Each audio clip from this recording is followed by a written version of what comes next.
Behind the Counter is sponsored by Hover.com. Domain names made simple. Go to gfq.hover.com and get 10% off your entire purchase. And by Stitcher Radio. Listen on the go via the Stitcher mobile app. For more information, go to stitcher.com/GFQ.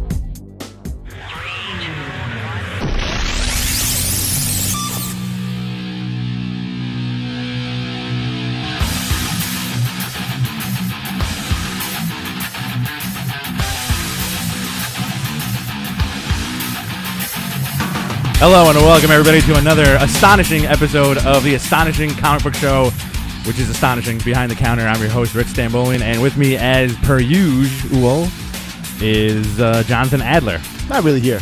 No? No. Are you like a Tupac hologram? All hologram. The new man. We wasted all the money on John.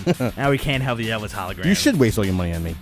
Send me money. Hey, if anybody's out there listening, money. Send John money. You money. Can send it care of gfqnetwork.com, gfqlive.tv. Send this guy money. We're going to have a John pledge drive. Just, I got a PayPal somewhere in my pocket. Work with me. That's a PayPal. PayPal. So what's up, man? You know, trying to make it through this wonderful heat, which you are a big fan of. Yo, you are a liar. You love this, man. Enjoyable. You like being out in the sun and being an active dude in the sun. I try to be. I haven't always been like this. I enjoy the heat just because I hate the cold. I like the extreme of the heat. Can't do it. I like the women walking around with no clothes on. Yes. I agree with that. Don't like the sweat in the crack of my ass, but otherwise I like it. It's enjoyable. I love the cold weather, but I never walk around in wintertime going, yo, girl, put some more layers on. What are you doing? baby, put more clothes on. Those boots put more clothes on. Those boots ain't big enough. More Uggs. Put an Ugg on top more of it. More dirty pink Uggs. They're always dirty. They are. Dogs, they collect dirt immediately. So you take them out of the box, they look like they've been in a coal mine. They've been under your bed for 10 years. Gross. It went at 106 degrees in Raleigh, North Carolina. Thanks. Today's birthday, Bill Hotchkiss, 113 years old, on dialysis. Somebody unplug this guy. He's dead right now. Oh, it's way too hot. Cary, North Carolina. North Carolina is on fire right now. You know what? Fire Inferno. Same in Cary. You know what? Every week we try to talk to the chat room. There's like one or two dudes in there. All of a sudden it's hot, and everybody's like, "I gotta let these guys air know." conditioning. It's good that we're changing our day. That we finally got an audience. This is actually, you know what? This is the first inaugural episode of Hot Talk. Hot Talk. Literally Hot Talk. We both are not wearing pants. This is just painted on latex. Mm-hmm. I rolled around in the dirt. That's why I have the computer right over here, because the junk is just airing out for the rest of the day. I've been inside of a flatbed truck in the back with 6 dogs. Cooking, surrounded by egg salad sandwiches. Hot. Really hot. Really just, hot. Hot stuff. So, comic books? This is a show about comic books, isn't it? It is. Should we talk about comics? I think we should. All right. A lot of news happening. Ooh, let me get to news program. In the world, brought to you by the comic book world here. I'm fascinated by the chat. I'm also running on 4 hours sleep, and I'm very dehydrated. I've been running. He's very healthy. The heat, the water, it's all good. This is becoming like the carbon monoxide episode. Oh my god, yeah. I think that happened last week too. That we were on. We were on last week. The week before that. Did we? Yeah, we were all like giggling like maniacs. A little bit, but not like the carbon monoxide episode was. I would love for that to run as a Christmas special. I really, when Jonathan actually said that there's a possibility that we're dead right now, and we're just thinking this is happening. Like, you know what's funny? I brought that up again. I went away to the Poconos a couple weeks ago, and we were inebriated, very inebriated. I won't say what we were doing, but we were doing stuff. And I was talking to my good friend Brian, and I brought up the idea of what if we're dead? What if we're dead? And I told him about was it Schrodinger's cat? The what? Schrodinger's cat. Yeah.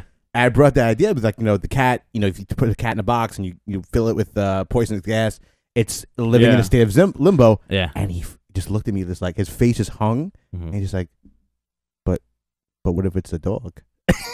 And I'm like, doesn't matter what's in there. It could be a parrot, a lizard. It could be a little boy. Like, until you actually release it, it's gonna, it's in a state of limbo. It's not live or dead. And he's like, I just can't deal with this right now. Are we dead? Oh man! And I was like, we could be dead. Like if we don't leave this house, we won't know if we're dead or not. I hope Brian isn't living like he's dead right now. He has always been living like he's dead. Like, Brian, we hope you're okay. Brian, if you're listening, you're probably not, but you're okay. So please. Boosh. Yeah, like when Andrew put the ecstasy in our water. That was a good one. That was a good episode too. The ecstasy episode. Was that? Did we have that also? Yeah, that also happened. There's a good couple episodes where, like, I think he opened up the pipes in the old house to gas us. That was when the construction was going on here. Yeah. I actually there was a point that I actually thought, I'm like, oh my god, maybe they did hit a pipe. I think so. That was it was unnatural. Weird. Yeah. Like there was nothing happening. We just could not stop laughing and just were because we were outside and we were not laughing. No, it was sad. The second we walk into this room, it was like a German film. Mm-hmm. Usually it's a couple of Macho Man jokes, maybe a RoboCop voice, but that is just dusty roads sometimes. Oh, creep. All right, so let's talk. We're boring the chat room. Sorry, dude. Lot of that guy. Lot of comic news in the past couple of weeks. We haven't been with you in a couple of weeks. A lot of major stuff kind of going on. Are we gonna be here next week? We are gonna be here next week. Okay. Yeah. Thursday, right? No. Okay. Friday next week. Okay. And Thursday the week after. Okay. New time slot. I gotta get new business cards. Boy. I'll just cross out Friday on it. Third day. So, should I hit him up? Yeah. I know you're dying to talk about one of these things. Yeah, I'm opening up with it. With I do it. I'm opening the can up. I'm not gonna steal your thunder. Go for it. So, we're about a week away from Comic-Con. About 2 weeks away from San Diego. Yeah. We're close. We're close. Yeah. I don't know the date, but we're pretty much very close to Comic-Con right now. That So all types of Marvel news is coming out, like things that are not supposed to be leaking now. Yeah. Obviously, Marvel made a crap ton of money off of Avengers, so they're playing the next movie. $600 million. $600 million. Could be billion. July 12th to 15th. So that's the week that Walking Dead 100 comes out also, Mm-hmm. which is going to be big. The biggest thing that they have going on, though, is they're playing their next movie after Avengers, and it's Guardians of the Galaxy. I'm so mind blown by that. I am so happy with this. Spoilers to the guys that are out there that haven't seen Avengers yet. Close your ears, muffins over your ears. Please. The end of the movie, they had Thanos, and that was a kind of tie-in to the Guardians of the Galaxy world, because apparently they're going along with the Marvel story Thanos Imperative. And they're gonna throw in, this is not the Guardians of the Galaxy that we grew up in with like Vance Astro and Charlie 27 and Talon, which a viewer brought up during the week. Yeah. It's gonna be more with like Star-Lord, Rocket Raccoon, Drax the Destroyer, Gamora, definitely Nova. They're gonna make a big push towards Nova being like one of the big heroes. I want Groot. Groot's gonna be they said that. One of the ways that they pitched it was that they had to do Rocket Raccoon Groot. That was like the crux of the story. Wow. And that because it was so unique and so weird. Well, also Rocket Raccoon will sell the crap out of toys. Hell yeah. Yeah. I mean, like he was packed. I got the Guardians of the Galaxy 2-pack, and it came with a Rocket Raccoon. It came with Drax, and it came with Star-Lord and Rocket Raccoon. And a tiny Groot in a pot. And little tiny Groot, exactly. Great stuff, man. I am so psyched about that. I think it's going to be a great movie. It's really off kilter for them to go in that direction. Yeah. But that's what I want. I want them to take those chances with these type of movies. They have such a gigantic wall to pull from. Why not play with the characters that have not been, put on the screen before? Absolutely. And it's great. Like, if we get a chance to do, like, Guardians of the Galaxy and Avengers, that's amazing. It is amazing. What I would prefer them do is, throw a little extra money, because I think what's the next one coming out, Iron Man 3? Yeah, probably. Yeah. Throw a little extra money into Iron Man 3 and have like a good 20 minutes dedicated to Guardians of the Galaxy. You know? Tease it. I'm sure they will. I'm sure that's what the end of the movie is going to start building into, because you also have they probably will throw Vance Astro into it. Yeah, because the Captain America thing. Vance Astro is a 1,000-year-old man who was launched to space, and he somehow gets the Captain America shield, which is like this great, like it's a symbol and everything. So there's definitely a connection between the Avengers and Guardians, and this is like the Space Avengers for the most part. Know what I never got about Guardians of the Galaxy, especially Vance Astro. The fact that he's from 1,000 years in the future and he has a like a denim sleeveless jacket. I can answer that question. Okay, go. He wasn't always like that. And a red bandana. He wasn't like that. That's when he was Major Victory. Yeah. He was able to get himself out of the containment suit that was keeping him alive, and it's basically like a like almost like Venom, where it's like covers his body. It's not really him looking like a young man. He's not healthy or anything. Okay. Like that. He's still an old man with gross lips and everything. Right. The old man and gross lips. They also announced while we're talking about movies. The fact that Edgar Wright, who's been trying to get an Ant-Man movie off the ground, he did Scott Pilgrim, he did Shaun of the Dead. He finally finished some type of screen test for Ant-Man, which will probably be premiered at Comic-Con. I can't wait for that. Actually, do you think it's gonna be? You think it's gonna be Pym? Because I wouldn't mind the Kirkman Ant-Man. It's interesting that they didn't put. It was Kirkman, right? Yeah. It's interesting, and he's one of my favorite Ant-Man. Yeah. It was interesting that they didn't have Hank Pym or Wasp in the Avengers movie, and partially the reason could be because they are holding it off for the Ant-Man movie. That they were like kind of like letting Edgar Wright play with that until he's done, and they can put him in the next Avengers movie. I hope it's Pym. I hope it's Pym too. Like I've always been a fan of Henry Pym, but honestly, and as cruel as this may sound, I don't really care what they do with him. I just want to see him smack her. I want to see him smack Wasp. If you have a Hank Pym storyline, you cannot have the domestic abuse storyline. Yeah. I mean, that was the first thing they did in Ultimates. It was, yeah. Yeah, it was great, and it was really creepy and disturbing. It is. It's very creepy. That's like one of the most revolutionary. It came out of that. I'm big. I'm small. I'm big. I'm big. I'm small. So I think it's gonna be awesome, man. If they do it right, you have to add the humor in it because the last Ant-Man was the more upbeat kind of superhero, whereas Hank Pym was always very serious about it. Yeah.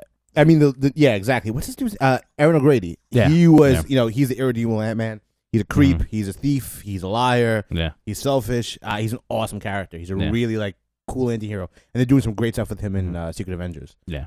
I really liked the Pym. The Pym stuff that I really enjoy is the Avengers Academy Pym. He's the best in that. Yeah. Because he gets really fleshed out, and they really play with how messed up he is and where he is now in terms of his mental state. He's with Tigra. He's got a kid with her, and he's a disaster, and he's trying to become a leader, but he's a mess, man. He's a really damaged character. I would love to see more people play with Pym's character. Yeah. Well, the thing I liked about that whole Avengers Academy thing is he basically said look, I'm smart. I'm one of the smart guys in the Marvel universe. Yeah. It's time to be that guy. And he did some great stuff. And Avengers Academy still is an awesome story of it's almost like what you did with X-Men back in the day. They had a bunch of characters that you didn't really care about and throw them in there, and they're learning to be superheroes and normal human beings too. It's tough to do that book right, specifically because that quote unquote book has been awesome. That quote unquote book has been done so many times where it's this is the new generation of blah blah blah. But Avengers Academy makes you want to do it, and they make you care about characters you didn't give a shit about before. They have X-23 as a big character now. They have the Sentinel Kid on the team. I always like the Sentinel Kid. I like him too. They did great stuff with him. Grant Morrison's run. I like the fact that he's still around and they care enough about the character. Some really oddball characters. I have an affinity towards the B-level characters, and that's a great area for him. What else we got? That's a lot of Marvel news too, and they're going for apart from that, Iron Man 3. You have the Extremist story and Mandarin's possible, and I forgot who the Iron Patriot. Right, Iron Patriot that they're saying is not Iron Patriot. Yeah, it's more than likely gonna be Rhodey. Yeah, or Detroit Steel. Yeah, that would be cool. I think it's gonna be Detroit Steel. I think they're trying to go more towards the modern day Iron Man Fraction era, as opposed to the old school Dave Michelin stuff. Right. I think they're gonna do Rhodey. I think it's just gonna be I don't know. It would. I think it would be great if it's Detroit Steel because of where that character is now. I mean, it's really interesting. Turn. Would it freak you out or blow your mind if at Osborn? If it's Osborn? Not if it's Osborn, but at one point in the movie, Cap shows up, puts on the suit, and just they paint him up. Oh, that'd be amazing. I would love stuff like that. Because we now have the opportunity to really, play with the crossover factor. Speaking of which, there's a rumor going around town now that they're really trying to push towards Spidey being an Avengers, which we've talked about many times. Oh my god. Andrew Garfield was spotted with a load of comics in his hand, and they're saying that he's probably doing research for Avengers. I don't know what type of research you need to do. Just see the freaking movie. Yeah, it's all you really need. Who's this? Doctor Druid? Is he gonna be in the movie? Scarlet Witch. Who is this? Andrew Garfield also talks really cool, by the way. He does. Not with a British accent because he's British, but what else we got going on? Dr. Jared. Lots of shakeups. There's a lot of rumors that Marvel is going to reboot after the Avengers X-Men storyline. A soft, hard reboot. Well, they're in the position to do it. They're talking about time travel now. You know, we weren't here last week to talk about the last Avengers X-Men, but they're going to this No More Avengers storyline. It was awesome. And more than likely, Cyclops is going to go back in time and wipe out the Avengers with a big Phoenix bird. Yeah. So that would probably cause a reboot. Yeah. So you have a lot of creators moving around, and apparently they're now talking about a Bendis taking over a book called Uncanny Avengers. Okay. Which is going to be Captain America and Wolverine leading up a new team of X-Men and Avengers mishmash. Sold. And possibly Stuart Immonen and a bunch of other actors, a bunch of artists coming on board and doing a weekly X-Men comic with Bendis. Also sold. What else we got? Wolverine's being taken over, being written and drawn by Frank Cho. You know what? Weird. It's really weird, especially since like you had that awesome Jason Aaron storyline. This really, I think they're going for the weird because the Colin Bunn story is like it's like also really weird. I haven't read any of the Colin Bunn stuff. It's interesting. I want to. I have them all, but I just haven't sat down and read them. I really do want to get into it. There's some cool stuff. There's like some interesting concepts, but like that book has been very strange for a long time. Yeah. The regular like for anybody who doesn't pick up the core Wolverine book, it's like.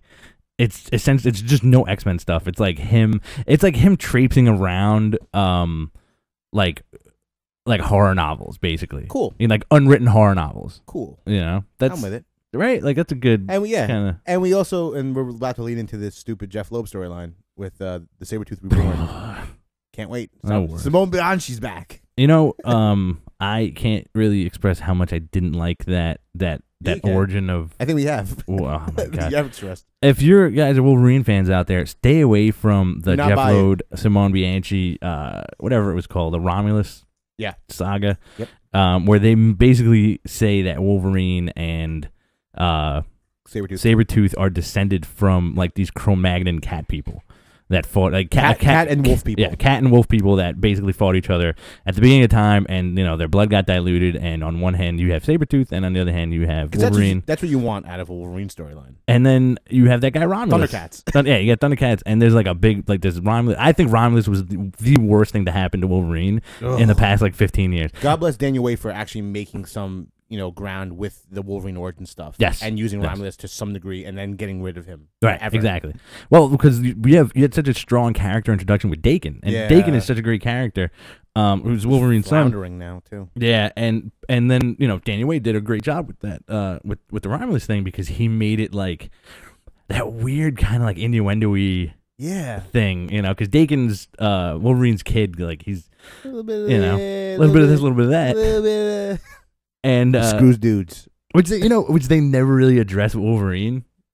They do in his book because I did read some of the Dark Wolverine stuff, and they do talk about it, and it makes him feel very uncomfortable because he's a tough dude. It's like my son's gay, kinda gay. He sleeps with everybody. He has pheromones that come out, and he tracks everybody. Yeah, it's cool. It's cool power. So Romulus, I would say is like as far as bad Wolverine decisions go, that's up there with no nose bandana Wolverine.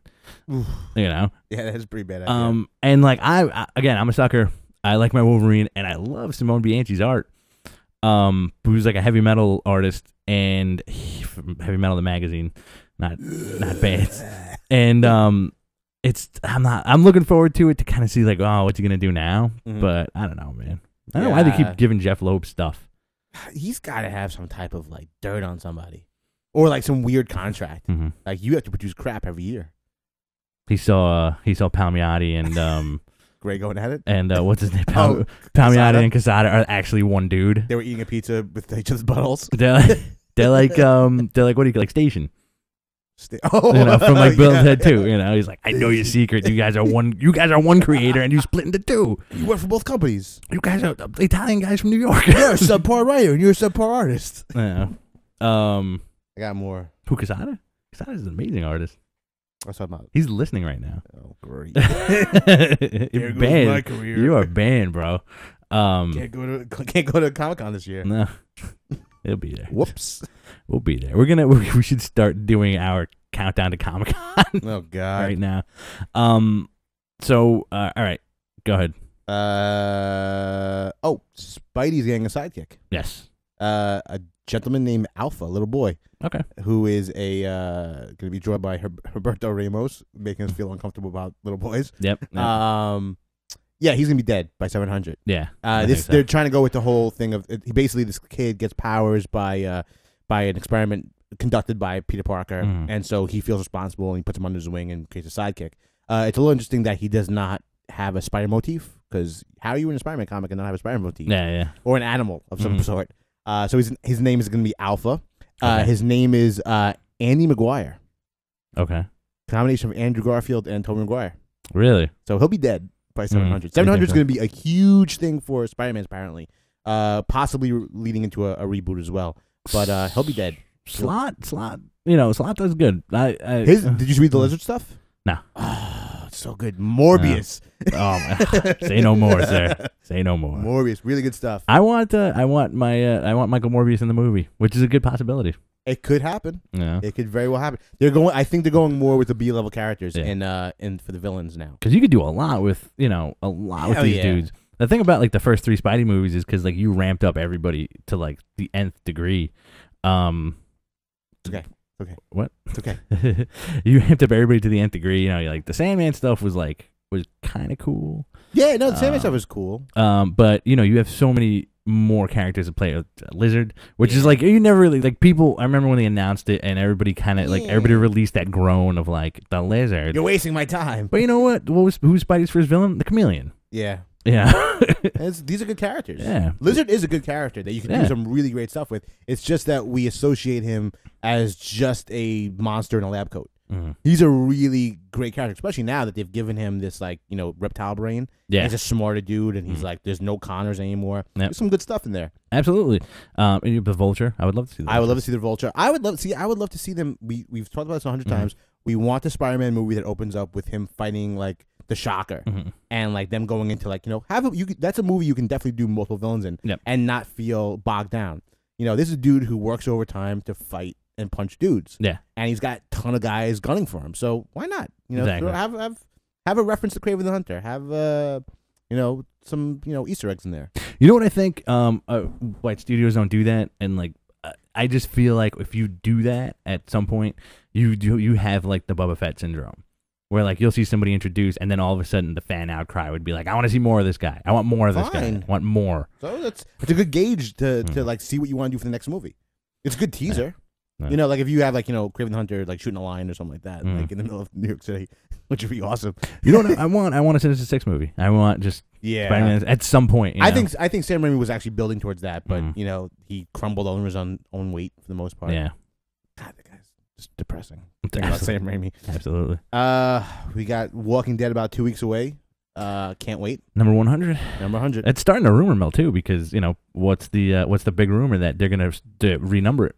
No, they that's squashed. Yeah. The big rumor is what the frig is gonna happen in this monster of a book. I'm assuming everyone dies. I think the cast is getting wiped out. You know what? I've been I've always been saying this since like the first story arc, where like it's gonna flash forward and it's gonna be grown up Carl. It's a ballsy move. I mean, like a lot of the covers have been having Rick in some state of turmoil or decomposition. Like he's falling apart. It could happen. I think it's the wrong move to go. Yeah. But at the same time, like, I'm not afraid of a character dying. Yeah. Because especially in a book like this where, if the main character is made it this long, this says something about the weakness of the narrative. Right. Because you need to have the constant threat that anything can happen in this exactly. world. I'm so looking forward. They came out with the episode 2 of The Walking Dead game this week. Really? I have it and can't wait to play it. The thing that I really enjoy and about this is that the fact that you can have as many character deaths as you want. Oh, hell yeah. Kirkman is very awesome and frank with the way he kills his characters. What I never understood is that like the fervor of the majority of comic fans, they don't believe that creators have a plan. You know, this is a creator-owned book. Like, it's not, why is he going to kill Rick? What's he going to do? He's going to suck now, you know? I've heard that a countless amount of times, like, if he does kill Rick. You know what? What if he didn't blow his load yet? What if after issue 100, he has the better story that's coming out, you know? Yeah, that's a really good point, because I've talked about this, you know, numerous times about, like, what if they took out Rick of the story. Yeah. I don't think the book would suffer. I mean, like, I think Kirkman's a strong enough writer to elevate another character like Michonne, which could very well be the new main character. Carl, you know. I would love to see a book where Rick dies and it's Michonne and Carl are the last survivors, because they're really setting it up. Like, the last issue was basically a bunch of people saying goodbye to each other, doing the last talks to each other. So you know, like, I think Glenn's gonna bite it. I think Maggie's gonna bite it. Maggie's gonna bite it. I think the kid's gonna die. I think what's her name's gonna bite it. Sophia. Andrea. Yeah. I think she's gonna bite it because she's in love. You know, you can't be in love in that book. I would say that she's gonna die saving somebody. Rick maybe get his brains blown out. The Michonne Carl thing. My only con for that is that it's too why the last man. We have like the strong. Yeah, it's true. Okay. Strong black woman protecting like the. It's not a bad formula though. Yeah, no, it's not. It works. It's not. Yeah. But you know, like, you got a long ways to go, man. You have this is a book that's planned to like the hundreds. So he's got this going for a long period of time, all mapped out. So, listen, if Rick makes it past this, I would be surprised, or makes it to 200, because I think that's like you're making the character way too invincible. Right. Well, now dude lost his hand. He's malnourished. Well, it's setting him up for a big fall, because like the last few issues, it's like he has the positivity of like, we can make this work. Maybe Jesus is a new character. Yeah. You know, be the like, new Rick. I really don't think these survivors are going to make it. I think that they're going to make a point that Rick made an awful choice to say that we're going to be the dudes to take these guys out. The guy, Jesus, the guy who runs the hilltop, he is a ninja for the most part. Yeah. The bad dude. If he couldn't take out these dudes, who's to say the guy with the one hand and, you know, with the little boy is going to do it? That's a bad choice, man. The eyeless kid and the one-handed man. Yeah, the biggest dude gets taken out with an arrow while talking about his relationship. You know, while he's behind walled, you know, fortification. That's something. They're saying something about this. That they're not invincible. There's going to be a big reveal with Negan, I think. You know? Like something that you didn't see coming. And I know they're introducing what's his name from the show at some point. I think in this, he's part of the heck with Daryl. the crossbow. Daryl. Yeah. I think he's part of the Negan's crew.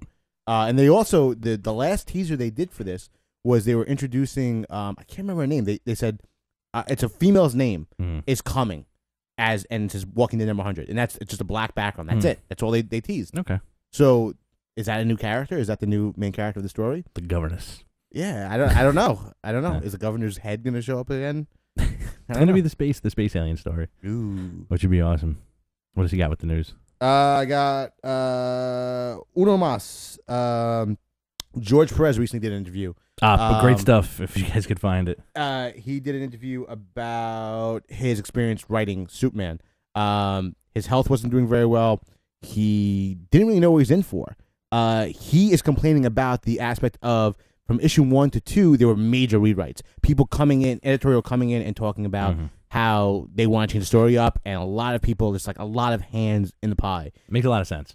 Yeah, and you know, this is the first time we're really getting a glimpse at like the editorial scheme that's going on in DC that we're not very happy with, and a lot of people aren't very happy with. He also says that he had no idea that Grant Morrison was writing Action Comics, and that he basically had free reign to do whatever the hell he wants, which is what he's doing in Batman Incorporated as well. Yeah. Because Action Comics is all over the place. That book went from being a book about, you know, year one Superman to Obama Superman. Yeah. And it's great stuff, but it's just like, it's very unorganized. Well, you know what I think it is? Like, what better, like, because it's he's writing history that does not exist at this point. Yes. So what better vehicle for like a meta writer like Grant Morrison to have, like, you know what, this week Obama Superman, next week George Bush Devil storyline, something like that. You know? I mean, crazy. But this is showing, this is a creator who says basically I will never work with DC as long as they have this. Yeah. You know, he is done with it. he left the book on his own volition. Mm-hmm. And they hired what's his name, Keith Giffen. And Keith Giffen actually called him and said, like, were you fired? Like, I don't want to replace you if you were fired. He's like, no, I'm just not happy with it. Good luck to you. Go with God. Welcome back. Go crazy. And like that's now I have fighting Daemonites. Yeah, great. DC, please stop it. It's hard. You know what? It's not. I feel like comics have gone the way with DC. I would say they've gone the way of the crossover of if I can word this correctly, is that you get let's say you're a newspaper guy, you get your news from reputable sources. You pick up the New York Times every day and you get fact check news. Mm-hmm. You have an editor in charge of everything, and people are like, this doesn't sound like this is not the tone that we need. This is the tone that we need, and everything's in continuity. Everybody knows who's working on what story, right? Mm-hmm. Now the dawn of the age of the internet is you're getting news from a million different sources. A million times an hour, and everybody's confused and nobody knows what's real. I feel like that's what the state of DC's editorial room is right now. I believe it. I believe it because no one's talking about anything. You very rarely hear any interviews. You don't hear any news leaks because I don't think there is anything to talk about. Right. They think they're really running on steam, and there's nothing to talk about the future.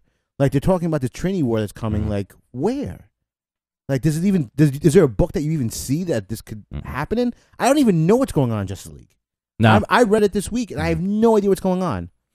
It's a weird company. It's like, it is the opposite of what you expect a major multi-million-dollar company to be functioning at. Exactly. Especially after a major launch. They still have #1 books. Like, Justice League is still a number one book. Batman is a great book. Superman Action Comics are still selling great numbers. Yeah. I don't know why. And I don't know anyone. Characters. That's all you're getting. Yeah, and I don't know anyone who's buying any of the rest of the titles. I don't know anyone who's going to check in for Amethyst. I don't know anyone who's going to buy Phantom Stranger. Right. I don't know anyone who's buying GI Combat. These are poor choices. Look at your life. Look at your choices. Yeah. It's really strange. Like it's like as an adult comic book fan, you look at the stuff that they're doing, and it's always like, really, this is what's happening. Do you get excited about looking at it? Like when you look at the DC Comics list that's coming out this week, do you really get excited about anything?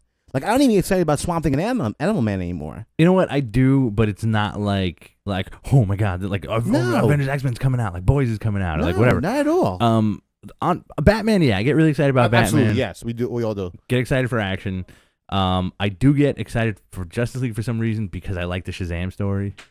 Oh, I forgot to read the Shazam story this week. I totally glazed over this. And I'm really excited about the Jeff Johns, Gary Frank. Earth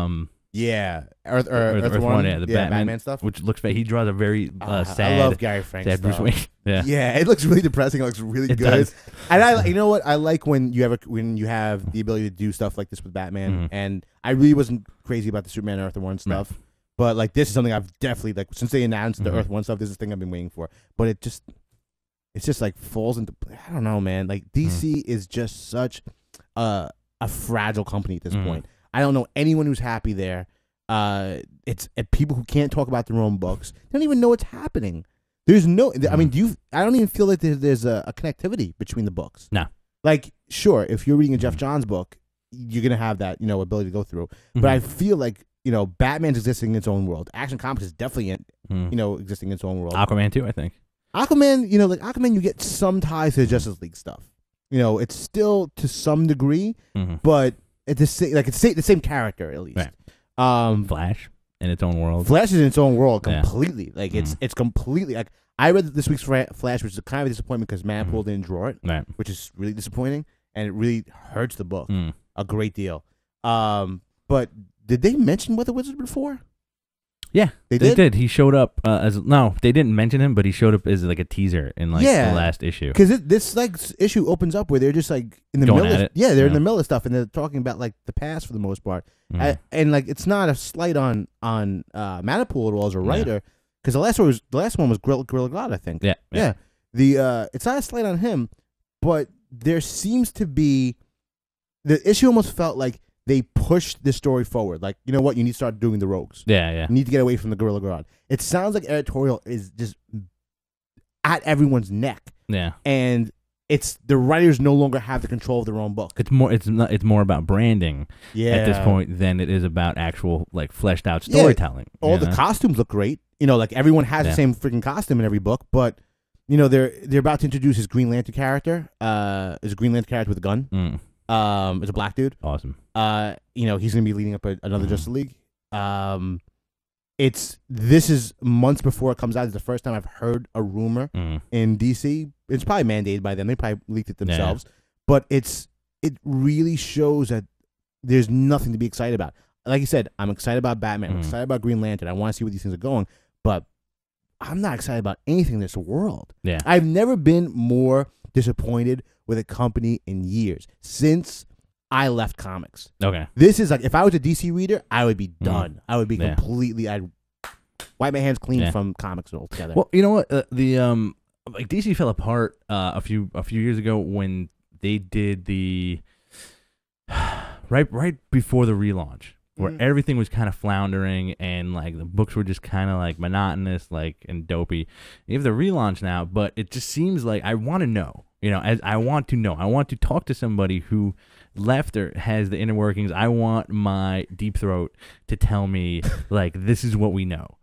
Like this is how it went down. This is why you're pulling your hair out as a fan. What I want to really see is 2, 3 years, 4 years down the line, when the creators that worked during this period of time, from the beginning of the New 52, the horror stories. Yep. This is going to be because like no one's allowed to talk. Everyone who's working in DC right now has an exclusive contract. That's one of the biggest problems they have is that you get it's Warner Brothers, it's DC. You're a young creator. You get offered a beautiful exclusive contract. You can't leave the company at this point. You're now working in a Chinese factory, making shoes, sweatshop, and you thought that you were going to make wonderful comics. Yep. One of the most I say it again. One of the most depressing things in the world was interviewing what's his face, the guy who was writing Ivan Brandon. Yeah. Where we didn't know at the time that he was fired from the book already. Right. And he really didn't give a shit about talking about his DC book. Yeah. Anyone we talked to, they weren't allowed to talk about the current book that they're on or upcoming projects or nothing. Anything. Yeah. You can't because honestly, the future is a complete void at this point. It's what DC feels like doing at the given time. Right. Wait till they do their first crossover, this Training War crap, and they are forced to now merge the company all together. Yep. It's going to be disaster. I do not see it making the company or anything like that. I don't know. I want that spirit of competition because like for a good chunk of time, like Marvel and DC have always kind of competed. It was always a friendly competition, but like I always enjoyed the. Like you'll get the previews, you'll get the rumors, and the rumor will start. And then I remember, like, I forgot the name of the book, but there was an awesome DC book about, I don't know if it was Identity Crisis or whatever. I think it was Identity Crisis. And then Marvel put out like Identity Disc. Yeah, like Identity List. Identity Disc. Yeah, Identity Disc. And you're kind of like it's a fachim. It's completely retarded, but like at the same time you're kind of like, all right, you know what? Like these guys are trying to get, it's healthy. Yeah. It's healthy competition between the two companies. Yeah. Now they don't even talk about each other. No. I was reading an interview about the upcoming Team 7 stuff, and I'm looking at it. And like, all right, it's Team 7. It's a Wildstorm property, and they're integrating like Deathstroke and like Steve Trevor and all this stuff into it. We're not talking about new comics this week, so we. I'm looking at it. 5 minutes. I know. All right, we went a little over, so we'll talk about new comics next week. It was a light week. But the biggest thing was like, who wants Wildstorm? Is that the way to fix this company? Is to force this company that has been floundering for years? Is there a really rampant group out there that really want I want Deathblow on like? I think so. No, I don't think they are. Same, they're dead. They're lifting weights right now. They have Deathblow on their back. It's the same guy who shows up at the convention with the jacket full of Scarface patches. I don't know. I don't even know if anyone knows. And a Venom tattoo. Like you're sitting around, you're like, you know what? We're starting from scratch. Like, let's throw Demonites into everything. Let's make Grifter a marquee character. Right. Grifter never sold before. Deathblow never sold before. Team 7, no one read. There's a reason Team why 7 none of this was- stuff is around anymore. Team 7 was the second generation of Wildstorm that no one cared about. Yeah. They don't even have Backlash on there because there's too many whip characters already in DC. Yep. Too many whip characters. I feel like part of me think like Jim Lee's heralded as just like this amazing like god of comics, and people still go crazy, and he'll sell books. Yeah. But I feel like he did a really excellent job of being the snake oil salesman and saying like, hey, listen, DC, if you want me on board, you got to take these guys, and it's like Maul and Warblade. Where are they? We're not even using those dudes. Yeah. Like we have like the crap. Voodoo. Yeah, we have Voodoo and Grifter like running around. Where's Emp? Yeah. Where's Spartan? Spartan. Like those are like like we've proven like through like what we talked about last week. Mr. Majestic. Yeah, we've had some cool characters out there that kind of work, but now just like they're using the crap. Yeah. Like the stuff I don't give a shit about. Your face is so. It's like I look at disgust on your face right now. I am completely disgusted by the state of the industry right now. I'm like, God bless Marvel, God bless Image, because they're giving me stuff I really do enjoy. Maybe I'm being a selfish reader, but honestly, dude, like I don't know anyone who's just like, I love DC right now. Thank God for the Daemonites. Yeah, man, they'll never hear those words. For those who don't know, Daemonites are the aliens from Alien in the Wildstorm universe who are now the big bad guys in DC. Yeah. And I'm really pissed off that they're going the way of the Trinity War, that they're making the question into basically Cain for the most part, and Phantom Stranger is Judas. Right. I don't want that answer. I don't want that happening. No, it's ridiculous. I don't want this stuff. DC, go screw yourself. And also with the Daemonites is the Daemonites have always been and will always be the slowest alien invasion. they take forever. Man. Like, they will go to every other planet before Earth. Like they will get burgers, they will get fries. They will take their sweet ass time. Where is Thanagar and where is Ron? They're nowhere. Well, I mean, like we don't read Hawkman anymore, so we don't even know what's going on. But Thanagar apparently is like a world full of venoms for the most part. Jesus. Because like the wings are living metal crap. That book is getting canceled too. Look at that. Yeah. Look, they ruined Hawkman. Why would you put Rob Liefeld on a Hawkman comic? Because you gotta. He was part of the Jim Lee deal.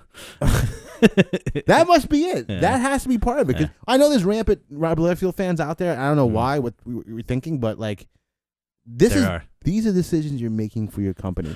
Do not have Jim Lee running your friggin' company. It's weird. Before we go, I know Andrew's like losing his mind. He's ready to hit the kill switch right now. Before we go, the last thought I want to have is I feel like it's such it to me, and like listen, I may not know anything. There might be somebody who works for DC right now who's watching this and saying like these guys don't know shit. They don't know what's in store. Blah blah blah blah. But my 2 cents is that at this point, it's all about branding, and it's just like they are making money hand over fist so easily. Yeah. They're cranking out books and cranking out garbage. If you're releasing 52 number ones, of course you're going to do well. Of course. Like, how are you not going to do well? And you're a marquee company. If you start from scratch and you get that like the media press in there, of course you're gonna do Comics well. are so hot right now too, man. Yeah. Dude, we got Midtown Comics just got their own comic book show on Discovery Channel, I think, right? Or National Geographic. Yeah, something like that. Yeah. So comics are so hot, man. People love geek culture, even though like you come across those people who are like, I read comics, and they're like, oh, awesome. What do you read? Like, I don't really know. I just pick it up and I like just, the idea of flip the comic page. books, and it's great, which is cool. I mean, like keep reading, but it's so hot right now that whoever's controlling DC knows it, and they're just like numbers, statistics. Let the creative guys have the creative books. That'll be their legacy. You can't mess with Batman. You can mess with Superman. You know, you can really mess with Superman. But like as long as they see a big red S somewhere, they're buying it. As long as they see a bad somewhere, we got 8 Batman books. Buy them. Buy them. You know, Grifter. That guy was cool 20 years ago. Buy him. Buy him. You know, just buy him. Buy Youngblood. Because, at this point, like, the dudes who read all those books have kids, and they're like, oh, yo, Grifter's back when I was a kid, and they picked that up for their little kids. Go back and read your Grifter comics. Terrible. Go back and read everything you bought in the 90s, and you're like, the same thing as watching old episodes of Thundercats. It sucks. Yeah, apart from Wildcats 3.0, man, like, you ain't getting any good Grifter stuff. But that's great stuff. Like, between Wildcats 3.0, the, like, Alan Moore coming on Youngblood and Supreme, those are, like, you're forcing great creators on books that are crap and making great stories out of them. Absolutely. But we don't have that now. All right. Well, more next week. Where if no black cars from DC are following us home tonight, we'll be here next Friday night. Yeah, pretty much. Good night, everybody. I'm your host, Rich Stambolian. Thank you for tuning into another episode of Behind the Counter. I'm Jonathan. All right. He is.